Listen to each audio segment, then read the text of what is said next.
ABP અસ્મિતાના અહેવાલની અસર શનિવારે દિવસભર અને હું તો બોલીશ કાર્યક્રમની અંદર અમે એક મુદ્દો રજૂ કર્યો હતો અને મુદ્દો એ હતો કે પ્રથમ સત્રાંત પરીક્ષા આવી રહી છે.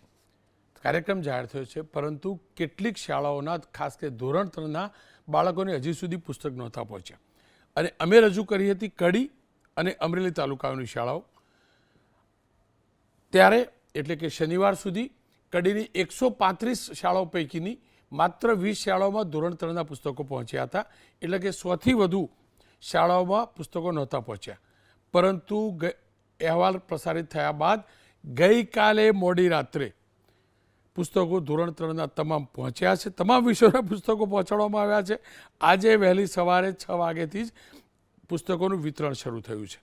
અમરેલીમાં પણ આ જ પ્રકારની સ્થિતિ હતી. સાવરકુંડલાના બીઆરસી ભવન તાલુકા કક્ષાએથી પ્રાથમિક શાળામાં પુસ્તકો મોકલવાની કામગીરી હાથ ધરાઈ છે. એના પણ વિડીયો સામે આવ્યા છે.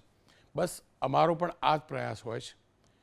જે તકલીફ છે, જે વ્યથા છે, જે જરૂરિયાત છે, જે આ ક્ષતિ છે, એ વાત સરકાર સુધી પહોંચાડવાની અમારો ઈરાદો સ્પષ્ટ હોય છે.